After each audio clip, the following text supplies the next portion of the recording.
Disiapin kan? semua. Nggak ada di Republik ini boleh disebut yang naik kelas kecuali keluarga Pak Jokowi. Iya. Ya, anaknya dari wali kota, wakil presiden. Mantunya dari wali kota, calon gubernur. Kan? Anaknya baru 2 hari jadi anggota partai, ketua partai. Menantunya yang lain bakal jadi calon bupati katanya begitu. Kita akan tunggu gitu ya, kelihatan sebagainya. Nggak ada di Republik ini kelihatan keluarga yang naik kelas kecuali keluarganya Pak Jokowi. Nah, gejala bahwa beliau itu ingin merajalela kan kita lihat dari keinginannya 3 periode. Meskipun dia nggak ngaku ya. Dia bantah macam-macam, tapi ya susah tidak menghubungkannya dengan beliau gitu. Nah, yang kedua kalau nggak 3 periode perpanjangan masa jabatan 2 tahun. Dan bersyukur kita punya Ibu Mega yang konsisten untuk menjaga konstitusi. Gitu. Sebab kalau konstitusi sudah diubah-ubah demi kekuasaan, itu tadi yang disebut oleh Bung Arief, ini sudah negara negara demokrasi bayang-bayang. Jadi demokrasi itu dipakai justru untuk melegalisasi tindakan yang ademokratik gitu loh. Kan itu yang kita alami saat ini kan.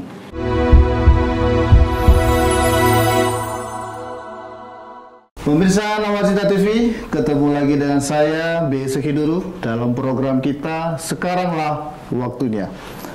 Kali ini kita kembali diskusi dengan Bang Ray Rangkuti, pengamat politik nasional yang sudah tidak asing lagi buat kita. Selamat siang Bang Ray. Juga di sini ada Bang Arief sebagai analis politik dari Exposit. Dan tentu di sini juga ada sahabat saya Pak Faiz sebagai pengamat politik juga sekaligus dari perwakilan manajemen media Nawacita Indonesia. Selamat siang ya semua ya. Siang. Tidak terasa hari ini KPU akan menyelesaikan satu tahap akhir, yaitu pengumuman hasil pemilu. Tapi dengar-dengar ini belum apa-apa sudah banyak nih permintaan dari para partai pendukung nih Bang Ray. Gimana nih menurut Bang Ray? Iya, saya kira sejak di adanya pemberitahuan oleh quick count kan, dan exit poll kan, itu semua mungkin sudah mengatur strategi masing-masing. Betul. Dan akan hukum kekuasaan itu kan begitu kan. Jadi apa hukum kekuasaan itu? Hukum kekuasaan itu ya ingin mengambil sebanyak-banyaknya kan gitu. Kalau bisa banyak kenapa sedikit kan? Gitu, ya. Kalau bisa 4 kenapa 3 gitu. Nah sejak saat itu menurut saya mulailah kelihatan ada 3 kelompok nih di dalam sebut saja lah koalisi yang dibangun oleh Pak Prabowo gitu ya. Tentu Pak Prabowo sendiri ya sebagai satu kekuatan gitu. Kedua kekuatan Golkar dengan PAN gitu. Dan yang ketiga kekuatan keluarganya Pak Jokowi. Ada Demokrat. Nah Demokrat ini saya kira sedang mencari pelabuhan. Apakah ya ke Pak Prabowo atau ya ke keluarga Pak Jokowi. Karena perlu kita ketahui Pak Prabowo ini sudah 2 kali ketemu SBY justru 1 minggu setelah Pilpres dilaksanakan. 2 kali dalam 1 minggu tuh. Nah itu kan kelihatan bagi kita seperti ada upaya atau negosiasi bagaimana caranya supaya Demokrat ini masuk mungkin ya ke kubunya Pak Prabowo gitu. Nah 3-tiganya ini tentu saja saling membidik kan, saling membidik kira-kira siapa dapat apa, seberapa besar dapatnya dan sebagainya gitu. Dalam konteks itulah kita mendengar misalnya ada susunan kabinet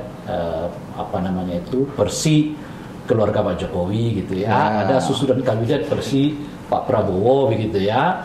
Dan itu wajar-wajar saja, nggak ada masalah sejauh ini kan gitu. Nah tinggal nanti mereka negosiasi seperti apa gitu ya.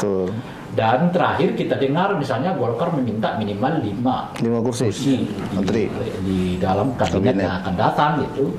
Meskipun saya ditanya kawan-kawan wartawan, gimana pandangannya Bang Ray 5? Loh, saya katakan saya kira Golkar itu minta 6 bukan 5 gitu. Karena bagi saya sederhana aja kan. Kalau mereka nggak kerja aja dengan Pak Jokowi dapat 4 loh. Iya kan? Ini kerja habis-habisan kok cuma dapat 5 gitu loh. Makanya bagi saya itu mereka mestinya minimal dapat 6 gitu. Kan mintanya 8 kan, minimal dapat 6 gitu. Jadi ketika jalan tengah lah, ketika dikata Pak Airlangga mengatakan minimal 5 saya terkejut. Iya, Loh iya. kok begitu? Kok jadi turun gitu ya? Jadi turun. Kurang pede jatuhnya ya Bang Ray ya? Iya, bagi saya. Iya. Padahal dalam situasi kayak begini nih ya, ini kan tiga-tiganya ini saling, tiga kelompok ini ya bagi saya, ini saling memperkuat posisinya masing-masing. Betul. Ya. Dan menurut bacaan saya, tiga kelompok yang saya sebutkan ini sebetulnya yang paling lemah sekarang posisinya itu adalah keluarga Pak Jokowi. Ya. Nah, sebab satu-satunya kekuatan mereka sekarang adalah mengendalikan aparat keamanan ya untuk seringkali disebut demi kepentingan politik. Yes. Nah, tapi kan modus ini udah terlalu mudah dibaca gitu. Betul. Karena kita udah terlalu sering mendengar kalau ada apa-apa dipanggil aparat keamanan, kalau ada apa-apa dicari-cari salah nama. Itu udah terlalu sering kita dengar gitu. Jadi modus yang seperti ini saya kira tidak bisa lagi juga terlalu diandalkan karena terlalu mudah dibaca. Nah, saat yang bersamaan ada serangan kepada Pak Jokowi dengan isu angket kan. Ya, ini yang menarik. Betul. Nah, isu angket ini dengan sendirinya menekan posisi tawar dari Partai Golkar Betul. dan PAN gitu. Sebab dua partai inilah satu-satunya yang mungkin paling kuat untuk menghadang angket ini diberlakukan gitu. Di DPR. Sehingga dengan begitu ya Golkar naik posisinya di mata Pak Jokowi, ibarat lagu saya bukan lagi seperti yang dulu gitu lah kira-kira ya kan. Kalau dulu kan lagunya ini, saya masih seperti yang masih dulu. seperti dulu ya. Iya. Ini menarik Bang Ray. Bang Ray jangan keluarkan semua dulu nanti Ya, nggak ada yang penasaran. Ya, ya ya. kan? Ada yang menarik menurut saya. Ini kan mereka satu kubu ya. Pada saat mereka menjadi satu tim, apakah semua hal-hal detail seperti jatah-jatah itu tidak diatur sebelumnya? Sehingga kemudian ada yang permintaan begini dan seterusnya. Ini tolong ini karena saya pikir ya kalau sudah kerjasama itu garis besar di awal itu sudah pasti ketahuan, ya. Sudah pasti ketahuan kecuali tiba-tiba di luar skenario ada sesuatu yang luar biasa, maka tentu itu akan ada perubahan. Ini gimana? Kita buat dua pengandaian ya. Pengandaian pertama diatur oleh mereka. Bisa pokoknya kok begini kan. Yang kedua yang nggak diatur. Nah, tapi apapun keduanya dinamis. Nah, kalaupun dia diatur, kan Golkar nggak menyangka dia akan dapat suara besar kan. Betul. Gerindra nggak menyangka bahwa dia akan turun. Gitu loh kira-kira kan. Betul. Nah, itu mengubah konstelasi lagi. Seperti yang saya sebutkan tadi itu, kok Golkar cuma minta 5. Padahal suara terbanyak di antara koalisi tentunya. Ada hak angket. Betul. Gitu ya kan. Dan sebagainya gitu. Posisi tawarnya lebih tinggi. Nggak bisa lagi berlaku nih kata dia kan. Aku bukan lagi seperti yang dulu itu kan berlaku lagi gitu. Kalau hasil pemilu. Berubah. Aku nggak bisa ini. Kawan-kawan saya di Golkar pada jengkel nih kalau cuma kita dapat 5 misalnya kan begitu. Nggak sebanding lah. Nggak sebanding dan sebagainya gitu. Makanya itu bisa berubah dan perubahannya kayak begitu terlalu mudah di Indonesia ini kan. Kan siapa bisa menyangka bahwa Caimin ketemu dengan Anies ujung-ujungnya bukan dengan Pak Prabowo kan. Demokrat pindah dari Anies ke Pak Prabowo ujung-ujungnya dan sekarang ya baru beberapa bulan setelah bukunya Pak SBY yang mengkritik Pak Jokowi, mana sekarang anaknya jadi menteri ya kan. Di Indonesia ini terlalu lazim yang begituan. Jadi dibuat pun hitam di atas putih ya kan, tapi itu kan pasti bisa berubah karena itu bukan hukum gitu loh kira-kira. Itu kesepakatan di antara mereka gitu. Apakah itu artinya ada kemungkinan Prabowo mengkhianati Jokowi, Bang? Mungkin bahasa mengkhianati tidak ada, tapi kan bahasanya lebih tepat ya cerdik-cerdikan aja gitu. Oh, diperhalus gitu ya? Aja, iya kira-kira diperhalus ya? Iya lah, karena begini menurut saya. Kalau dulu kan mereka dipertemukan oleh keinginan untuk berkuasa, gitu. Dan sekarang mereka potensial dipisahkan oleh kekuasaan yang ada. Betul.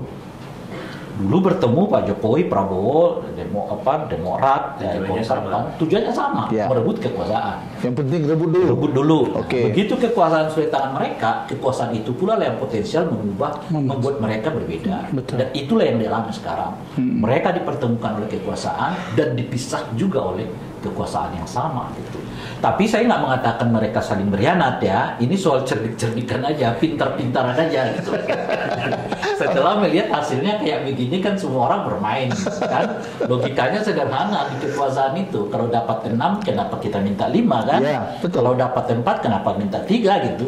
Hanya Golkar yang minta 5 dengan kehebatan dirinya seperti sekarang ini. Unpredictable menurut saya. Atau mungkin juga ada sesuatu yang mereka sudah bicarakan sebelumnya sehingga dia hanya menetapkan barangkali hanya 5. Apakah dia melihat partai-partai yang lain sebagai... Nah mungkin setelah podcast kita ini membuat inspirasi di Tapi memang kelompok yang kalah jauh lebih tidak konflik dibanding dengan kelompok yang menang. Karena ini kan kelompok yang menang ini kan akan meraih kekuasaan dan itu yang susah. Berebut kekuasaan itu, kalau berebut di kelompok yang kalah, apa yang mau diperebutkan? Di yang menang kekuasaan inilah yang akhirnya merawan terjadi konflik. Ya, itu yang itu yang terjadi sekarang. Itu justru itu potensi Tapi konflik. posisinya juga nanti bisa berubah itu, Pak. Coba, ini Pak Arif nih, ini saya tanya sama Pak Arif nih, ya. Kalau sekarang, kalau saya lihat, atau mungkin kita bisa lihat, pengaruh Pak Jokowi itu cukup besar. Betul. Dan boleh saya bilang itulah kartu joker sehingga Pak Prabowo ini menang. Kalau Anda sepakat ya. Oke. Nah, pertanyaan saya, dengan pengaruh yang cukup besar itu, seberapa besar potensi Pak Prabowo tidak mengikuti apa yang mereka sudah bahas atau sudah sepakati sebelumnya? Ya, pertama hal yang secara alamiah terjadi adalah hampir semua pemimpin itu menjelang akhir periode kepemimpinannya pengaruhnya akan menurun. Oke. Itu alamiah. Ya, itu udah pasti. Itu udah pasti. Tapi ada juga faktor lain. Misalnya sekarang kita lihat akan seperti apa pembagian kekuasaan antara Prabowo dan Gibran. Karena kalau kita ingat dulu Pak Jokowi dan Pak JK punya peran yang cukup signifikan. Tapi dengan Kiai Ma'ruf perannya menurun. Nah, peran Gibran dalam duet Prabowo Gibran itu nanti akan menentukan pengaruhnya Pak Jokowi. Ya bagi saya menarik karena tadi Bung Rey juga sudah menyebutkan ini kan satu paket keluarga Jokowi gitu. Bukan Jokowi secara personal. Satu paket keluarga ya. Iya. Tapi nah, hal ketiga yang harus juga dilihat adalah seberapa signifikan pengaruh Prabowo sendiri. Karena begini, kalau kita mau lihat, itu kan tidak ada kawan dan lawan abadi, gitu kan? Nah, dalam konteks politik Indonesia, relasi antara Prabowo dengan SBY misalnya, itu ada kecenderungan sekarang membaik. Demikian pula relasi antara, kalau tadi ya, kalah menang dari baik. Kalah menang itu bagi saya itu punya peluang juga untuk berubah. Relasi antara Prabowo dan Caimin saya pikir juga tetap terpelihara walaupun mereka kemudian berseberangan ya. Demikian pula kalau kita meletakkan faktor lain, Bu Mega. Kalau hari ini mau dilihat, bagi saya relasi antara Prabowo Bu Mega jauh lebih baik dibandingkan relasi Jokowi Bu Mega. Ini yang kemudian bisa mengubah peta. Bukan tidak mungkin Prabowo akan berusaha untuk melebarkan sayapnya dan itu punya peluang melibatkan tadi kelompok yang kalah. Atau nanti sama-sama juga mantan presiden. Iya, sudah habis masa Bu Mega udah mantan presiden. Pak Jokowi saat itu juga kan udah mantan presiden juga. Oktober. Iya, artinya Bu Mega sama Pak Jokowi itu sama. Iya, tapi Pak Jokowi belum punya partai sekarang. Pak Jokowi posisinya belum punya partai. Iya, Bu Mega punya partai. Ada partainya. Tapi belum namanya Partai Keluarga Indonesia. Partai Keluarga Indonesia. Iya, ini menarik karena masyarakat memantau sebenarnya. Kita sebagian besar memahami bagaimana karakter seorang Prabowo. Dia seorang militer sejati, sudah terbiasa dengan yang namanya komando, ya kan? Nah, ini yang sebenarnya menarik. Ketika kemudian memegang kekuasaan, begitu diumumkan, mungkin tidak semua yang sudah disepakati itu dilanggar. Contoh, kita mendengar ketika isu bahwa polisi akan di bawah Kementerian Dalam Negeri, ini salah satu. dengan latar belakang beliau yang seorang militer sejati, mungkin tidak. Ini contoh aja. Menurut Bang Ray gimana, Bang Ray? Ya, itu dibacanya bukannya sekedar gejala pemerintahannya Pak Prabowo gitu, tapi soal sejauh apa penerimaan publik pada situasi yang seperti itu. Ya.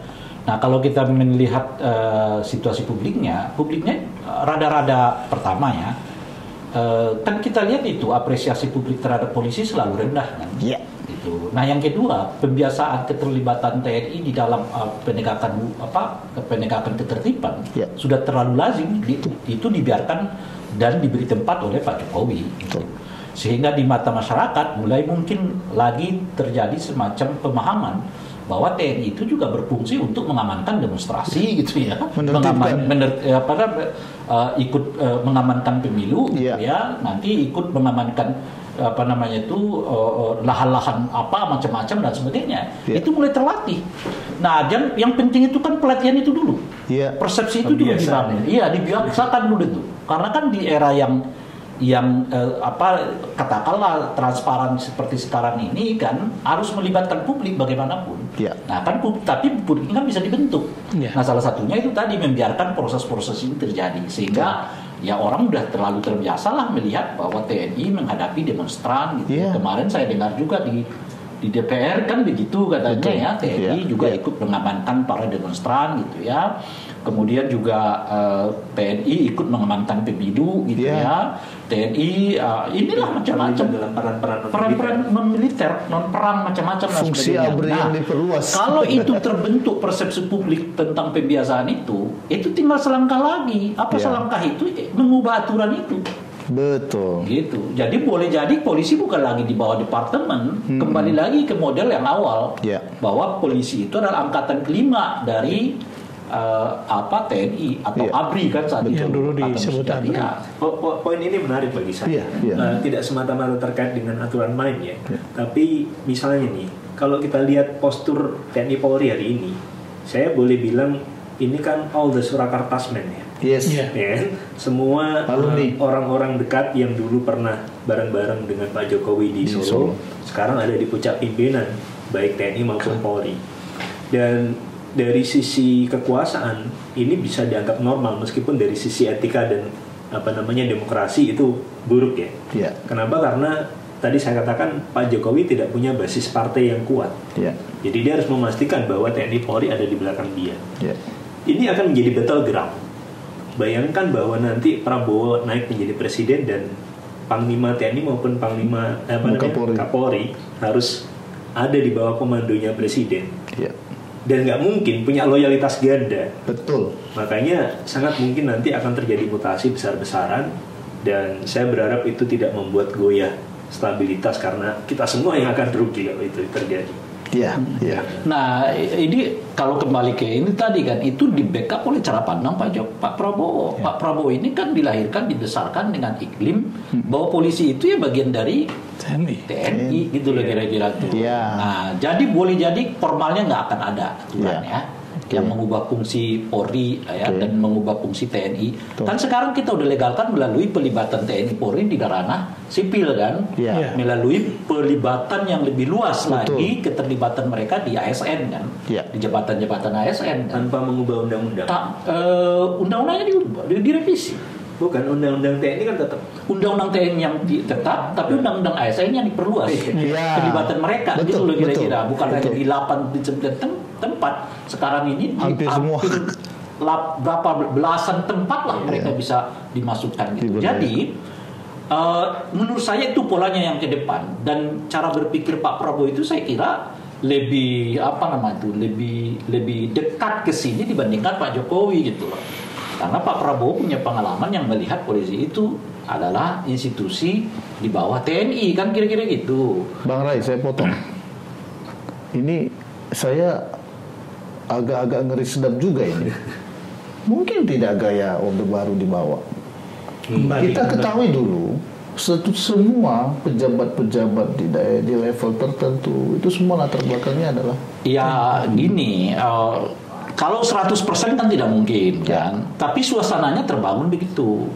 Sebut saja praktek nepotisme ala Pak Jokowi. Itu lebih berani dari Orde Baru, dari Pak Harto loh.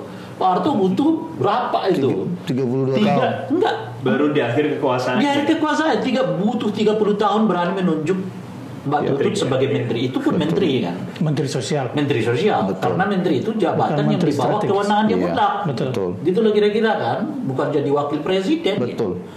Dan tidak ada harus merubah satu undang-undang. Dan tidak ada anaknya yang lain yang jadi bupati, wali kota, gubernur. Tidak ada anaknya. Ya. Mana? Satu-satunya anak yang terlibat di politik itu adalah Mbak Tutut. Yang lainnya ya pengusaha biasa saja. Ya. Pak Jokowi cuma 10 tahun. Menantunya udah jadi wali kota dan calon gubernur katanya gitu ya. Kemudian anaknya jadi wali kota, menteri, sekarang jadi wakil presiden, ketua partai cuma 2 hari lah ketua partai. Kemudian juga menantunya katanya akan mau jadi calon bupati di satu daerah ya. Dan sebagainya gitu. Nah, itu satu yang saya mengatakan. Nah, yang kedua, campur aduknya kewenangan antara polisi dengan TNI. Kurang lebih sama seperti yang kita alami dulu. Saya masih ingat pernah aksi di DPR dulu tuh. Ya kan kasus advokasi kasus Sampang seingat saya. Nah, kita masuk mahasiswa hanya puluhan, tiba-tiba di dalam udah dikepung oleh TNI tentara yang baru selesai pendidikan gitu. Tentara yang ngepung kita. Berjejer puluhan gitu ya, sambil bawa tameng dan pukul-pukulin tamengnya takut. Dan situasi yang seperti sekarang juga udah mulai kita alami kok. Seperti yang saya sebutkan itu tadi kan. Tentara yang mengamankan demonstrasi dan sebagainya. Ingat kasus yang terjadi di mana itu dulu tuh? Masyarakat yang lagi kampanye katanya ngegas. Di Jawa di Boyolali Boyolali tentaranya keluar dan sebagainya yang sempat dirawat itu ya dan sebagainya gitu. Jadi kalau kita lihat suasananya terbangun sudah begitu, tapi 100% tidak karena masih terhalangi oleh iklim yang disebut dengan demokrasi ini kan gitu. Tapi itu kalau kita tidak hati-hati, trennya bukan demokrasi kita ke atas loh ya. Trennya demokrasi kita makin menurun gitu. Ya, jadi memang sepertinya terjadi anti klimaks dari perjuangan reformasi. Ya, terjadi. Hanya memang kita melihat sekarang dorongan kaum intelektual khususnya ya, di mana dulu 98 tuh mahasiswa Bang Rai dan teman-teman itu teriakannya luar biasa. Ini seolah-olah hanya sedikit-sedikit gitu ya. Kita ada demo tapi tidak banyak. Bahkan kaum akademis, dekan-dekan, rektor sudah teriak sebanyak itu ya. Seberapa banyak itu kampus yang sudah menyatakan sikap, tapi itu pun tidak. Seolah-olah tidak berimpact. Apakah ini yang disebut? itu yang disebut masif dan terstruktur itu, Mas Arief? Ya, pertama kan begini ya. Dalam beberapa tahun terakhir itu terjadi kemerosotan ya, kebebasan sipil. Jadi suasana kita hari ini adalah bahwa banyak orang khawatir, takut bahkan ya, karena bentuk-bentuk intimidasi yang macam-macam. Beda dibandingkan di era Orde Baru. Kalau tadi Bu Muriam menyebutkan ada tentara berdiri di depan dia ketika menyampaikan pandangan, itu kan ancaman yang terang-terangan, terbuka. Sekarang banyak ancaman tersamar. Ini yang susah. Susah. Iya, betul. Sama dengan beberapa informasi itu Ketua BEM. Didatangi rumah, ditelepon, didatangi orang tuanya, kampusnya didatangi, dibajak misalnya. Ini dicari-cari apa kira-kira sisi lemahnya gitu. Kalau ada kasus itu angkat. Kasus apa yang pernah kedengaran dengan salah satu ketua macam-macam lah. Kekerasan pada perempuan. Nah, menurut saya gini, Bang. Mungkin supaya kita lebih agak sedikit ini. Menurut Bang Rai, kira-kira nilai berapa ini kemerosotan demokrasi di zaman Pak Jokowi kira-kira? Beri nilai berapa menurut Bang Rai? Karena Bang Rai merasakan pada saat reformasi dan sekarang pasti impiannya reformasi itu akan bertumbuh menjadi satu kebebasan berdemokrasi yang lebih baik lagi. Nah, karena Bang Rai bisa membedakan dulu sama sekarang. Kira-kira menurut Bang Rai dan nanti menurut Pak Arif, kira-kira nilai masing-masing demokrasi ini seperti apa sih ini ya rusaknya? Saya kira udah 50-50. Nilai 5 dong? Ya, udah 50-50. Jadi kalau kita nggak mampu menahannya, kita akan turun ke 4. Ya kalau udah 4 ya artinya demokrasinya hilang. Semuanya menjadi formalitas. Dan Pilpres 2024 ini juga kan kita tahu tuh. Makanya kan perlu angket itu menurut saya didorong. Bukan untuk bukan untuk soal menang-menangan bukan, tetapi untuk memastikan bahwa tidak ada kekuasaan yang dipergunakan untuk kepentingan politik, kepentingan elektoral.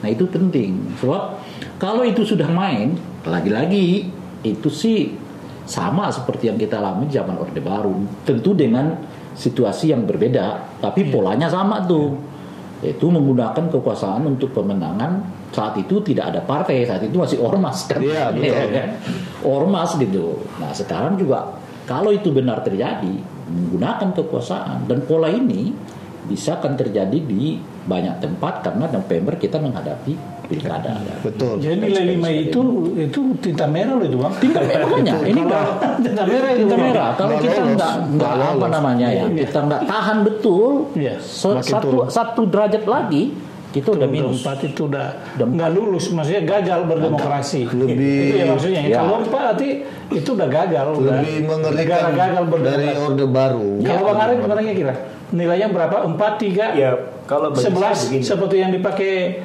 Anies. Kan orang suka keliru bahwa pembedaan antara demokratis dan otoriter itu seperti hitam putih. Padahal sekarang itu banyak namanya rezim hibrida. Oh, hibrida, perpaduan. Iya, hybrid kan. Ya. Jadi kalau ditanya di situ ada pemilu nggak? Ada, tapi pemilunya tidak fair. Nah, di sini kemudian kita perlu bicara tentang campur tangan eksekutif. Karena sekarang penguasa lah ya. Ya, dalam 10 tahun terakhir eksekutif kita itu makin lama makin powerful.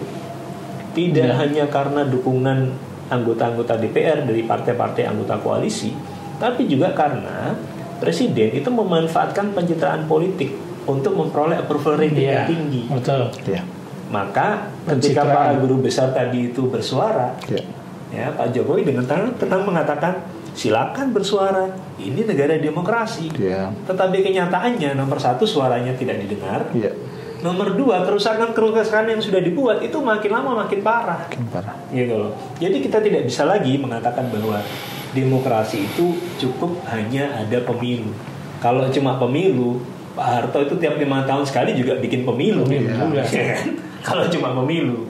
Makanya kalau misalnya ditanyakan kepada saya berapa nilainya gitu ya jelas ini masuk dalam kategori rapor merah. Rapor merah? Iya. Sangat merah ya. Jadi angka 5 tadi pasti nilai merah.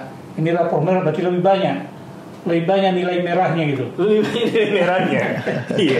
Bukan lebih banyak, lebih tebal. Lebih tebal. Merahnya lebih tebal. Lebih terang dia, lebih terang. Bang Rey, ini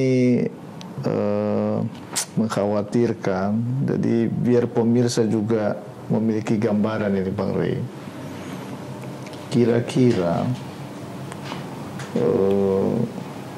kalau kita melihat sepak terjang Pak Jokowi ini ya, apakah ada orang di belakang beliau ini yang menjadi gurunya?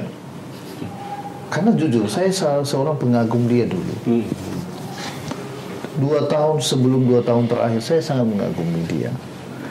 Karena kita melihat seorang yang sangat humble, yang sangat sederhana, ya, yang sangat memahami etika, ya. Tapi kenapa di 2 tahun terakhir ini seolah-olah bukan dirinya yang saya lihat, ataukah ini diri yang disembunyikan gitu? Ya, pertama alami saja kekuasaan itu kalau nggak dibatasi dia akan merajalela. Itulah pentingnya demokrasi supaya kita bisa membatasi orang berkuasa kan. Nah, gejala bahwa beliau itu ingin merajalela kan kita lihat dari keinginannya 3 periode, meskipun dia nggak ngaku ya. Dia bantah macam-macam, tapi ya susah tidak menghubungkannya dengan beliau gitu. Nah, yang kedua kalau nggak 3 periode perpanjangan masa jabatan 2 tahun. Dan bersyukur kita punya Ibu Mega yang konsisten untuk menjaga konstitusi. Gitu. Sebab kalau konstitusi sudah diubah-ubah demi kekuasaan, Itu tadi yang disebut oleh Bung Arif, ini sudah negara negara demokrasi bayang-bayang. Jadi demokrasi itu dipakai justru untuk melegalisasi tindakan yang ademokratik gitu loh. Kan itu yang kita alami saat ini kan. Nah, berdasarkan ya ini kan negara demokrasi, orang bebas berpendapat gitu ya, macam-macam, tapi saat yang bersamaan ya ada perlakuan nyari-nyari salahnya di mana nih. Itu ya kan. Diserang pakai buzzer-buzzer dan sebagainya gitu. Jadi itu yang kita alami gitu. Nah, untung kita punya Ibu Mega berdiri tegar mengatakan tidak. Nah, jadi kalau kita kan ada orang yang menyebut bahwa Ibu Mega itu terlalu keras kepada Pak Jokowi. Saya malah menyadarinya sekarang menyadari kalau ibu nggak keras kebablasan. Lebih parah.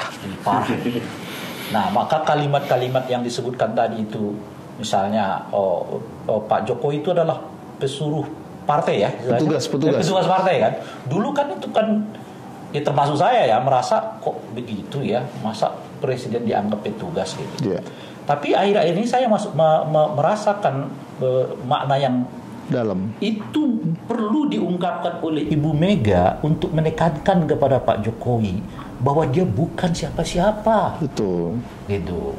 Sebab kalau dia merasa dirinya hebat, ini bablas semua gitu kira-kira. Nah, jadi kalimat itu justru itu menggambarkannya, khususnya kepada mereka seperti Bung yang katakan sebelum ini mengidolakannya luar biasa gitu ya. Iya, luar biasa. Iya kan? Ingat Jokowi itu tetap adalah sebagai petugas partai politik.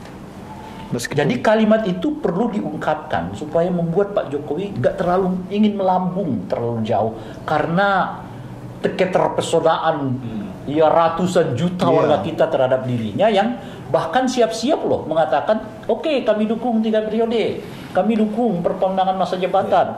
Sekarang dibuktikan dengan kemenangan hampir 60% anaknya sebagai wakil presiden gitu. Nah, kalimat-kalimat yang seperti itu baru kita sadari akhir-akhir ini mengapa Ibu Mega mengungkapkannya gitu ya. Karena tetap ingin mengatakan kekuasaan itu harus dibatasi karena naluri kekuasaan itu adalah ingin menguasai. Kalau bisa 5 kenapa 4, kalau bisa 4 kenapa 3, dan itulah yang hari ini benar-benar dipraktekkan oleh Pak Jokowi kan. Kalau nggak bisa 3 periode, anak saya yang melanjutkan. Bukan saja anak saya, menantu saya pun. Udah disiapin ya kan? Semua. Nggak ada di Republik ini boleh disebut yang naik kelas kecuali keluarga Pak Jokowi. Iya. Ya, anaknya dari wali kota, wakil presiden. Mantunya dari wali kota, calon gubernur. Kan? Anaknya baru 2 hari jadi anggota partai, ketua partai. Menantunya yang lain bakal jadi calon bupati katanya begitu. Kita akan tunggu gitu ya, kelihatan sebagainya. Nggak ada di Republik ini kelihatan keluarga yang naik kelas kecuali keluarganya Pak Jokowi. Bang Ray, ini kita berandai-andai. Sekiranya bulan Oktober dilantik. Saya kembali dulu. Oleh karena itulah saya juga orang yang mengapresiasi semua pencapaian Pak Jokowi. Jangan lupa. Tapi tidak buta saya terhadap naluri kekuasaan yang tidak terkontrol itu. Dalam kerangka itulah sejak 2019 bersama dengan Bung Arif kita membentuk namanya GIAT ya, Gerakan untuk Indonesia yang Adil Demokratik, yang GIAT namanya. Jadi berbagai kawan-kawan di elemen civil society kita bergabung. Salah satu pokok dasarnya adalah kita melihat gejala tidak terkontrolnya Pak Jokowi ini. Gitu. Oleh karena itu ya kita ingatkan. Saat itu Pak Jokowi dengan berbagai cara tentu melalui forum-forum diskusi macam-macam, rilis dan sebagainya itu terhadap kemungkinan makin merosotnya kualitas demokrasi kita di bawah kepemimpinan Pak Jokowi. Tetapi kita tetap mengatakan Pak Jokowi layak diapresiasi terkait dengan semua pencapaian yang dilakukannya bagi bangsa Indonesia. Tapi tidak karena itu kemudian ia membarternya dengan kekuasaan yang melebihi, melampaui konstitusi dan membangun dinasti politik itu. Gitu. Saya teringat pernah Bang Ray bicara satu podcast atau di stasiun. Maksudnya pada saat Jokowi dalam kapasitasnya petugas partai, pembangunan itu berjalan dengan baik, berbagai hal berjalan dengan seperti harapan. Sebaik menjauh dari rasa petugas partai ini kan jadinya muncul semua masalah dan terdeteksi semua hal-hal yang keluar dari yang menurut kita itu kenapa jadi berubah. Nah, saya saat itu mengatakannya begini, Pak. Ketika beliau disebut sebagai petugas partai 9 tahun kan, dia membangun Indonesia luar biasa. Betul. Tapi ketika dia menjadi dirinya sendiri, yang dia bangun adalah dinasti. Saya mau masuk lebih jauh ya. Iya, boleh Bang Arif. Problem dengan Pak Jokowi ini kan berbeda dibandingkan politikus di level paling elit Indonesia, yaitu bahwa Pak Jokowi ini sepenuhnya dibesarkan oleh politik elektoral. Pak Jokowi tidak pernah menjadi ketua partai, pengurus partai bahkan belum pernah. Artinya seluruh aktivitas politik Pak Jokowi itu sebenarnya lebih kepada persoalan menang kalah. Padahal kalau mengelola partai itu tidak semata-mata soal menang kalah. Gitu kan? Itu satu. Yang kedua, saya ingin menyambung itu tadi. Saya ingin menolak pandangan bahwa Pak Jokowi berubah. Karena misalnya nih ya, ada artinya itu tadi yang sesungguhnya. Ada jurnalis Ben Bland namanya, dia menulis buku sangat menarik judulnya Man of Contradiction. Man of Contradiction, Jadi sesuatu yang konsisten pada Pak Jokowi adalah kontradiksi-kontradiksi. Dan itu yang sekarang kita lihat. Bagi saya ini adalah puncak dari banyak kontradiksi yang sudah dibangun oleh Pak Jokowi sejak awal kekuasaannya. Bedanya adalah kali ini beliau sudah melewati batas toleransi. Itu yang membuat mengapa sebagian orang yang mulanya mengagumi sekarang berubah menjadi berbalik kan, tidak bersimpati.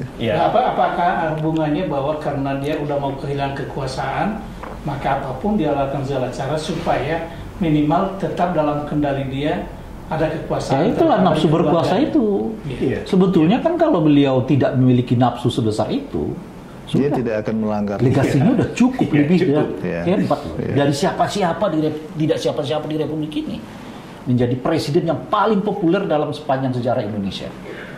Populer ya. Kalau berjasa macam-macam mungkin bisa, tapi paling populer dalam sejarah sejarah Indonesia gitu. Kalau dia mengerti kata cukup, itu udah cukup. Bang Ray, kita ini makanya Bang Ray, Bang Arif. Tapi begini, kan Pak Jokowi ini kalau kita lihat adalah sejarah orang yang melampaui seluruh tahapan hidupnya dengan sukses. Dia wali kota 2 periode sukses, gubernur DKI sukses, presiden sukses. Dalam sepanjang karir politiknya, dia belum pernah mengalami apa yang disebut dengan kekalahan. Mungkin itu salah satu sebab yang membentuk beliau memiliki rasa percaya dirinya, semua kita bisa atur kok, kira-kira begitu. Maka dalam konteks itulah dia berani mendorong anaknya wakil presiden, menantunya dan sebagainya itu, karena dia merasa bahwa cerita dia adalah cerita sukses, dan sukses itu menurut saya membuat cara berpikirnya bahwa tidak ada yang tidak bisa.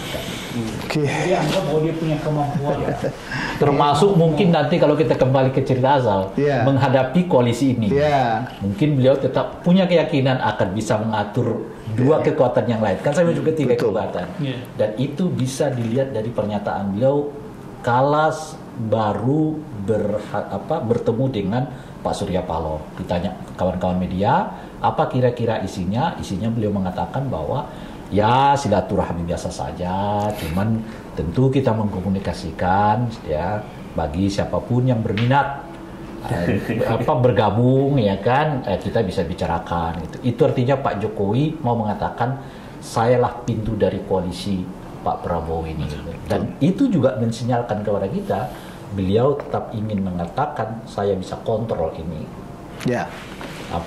koalisi gitu. Baik Bang Ray, ini kita tunggu karena ada banyak hal yang akan terjadi dalam beberapa hari ini setelah nanti pengumuman resmi, karena masih ada 2 yang masih ditunggu, 2 provinsi lagi. Tapi secara garis besar hasilnya tidak signifikan banyak perubahan. Ada yang pertama tentang hak angket, ini kita tunggu bagaimana. Kemudian isu Pekong ini pecah kongsi antara Prabowo dan Jokowi.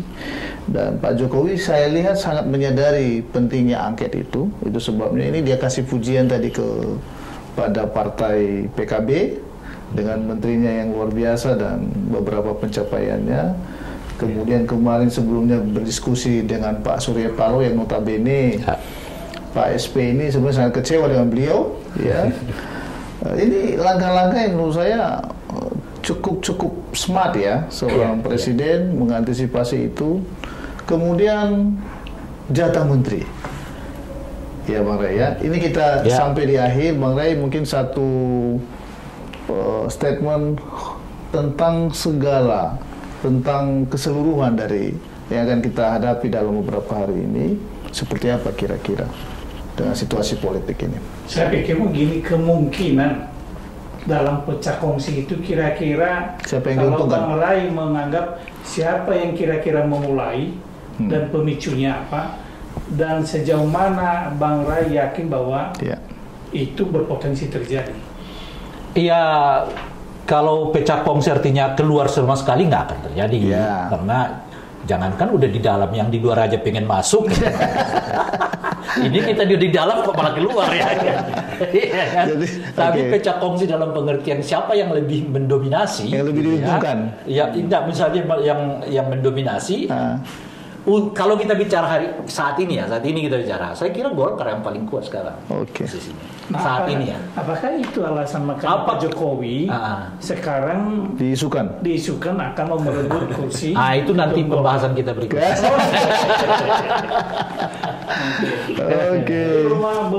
Belum, jangan ke sana, panjang cerita soalnya itu satu episode sendiri.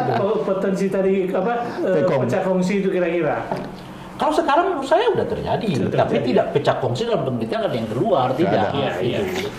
Jadi udah nggak seperti sesungguhnya, udah saling intip, mencari dukungan. Kan saya mengatakan udah ada 3 kelompok di dalamnya gitu. Minimal udah mulai mengamankan diri masing-masing. Berarti ketika terbentuk 3 kelompok, itu kan udah pecah kongsi namanya. Karena tidak satu lagi. Udah pekong. Soliditasnya bergeser.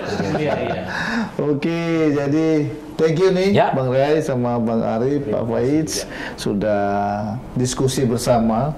Kita tunggu seperti apa nanti pecah kongsi antara Pak Prabowo dan Pak Jokowi. Tentu kita harapkan pecah kongsi dalam arti yang positif tidak sampai membuat sebuah kejadian politik yang tidak baik buat bangsa kita. Cuma sedang ini pecah kongsi berapa positif ini. Kalau tadi kan ini tadi kan gini, berjuang bersama-sama merebut kekuasaan.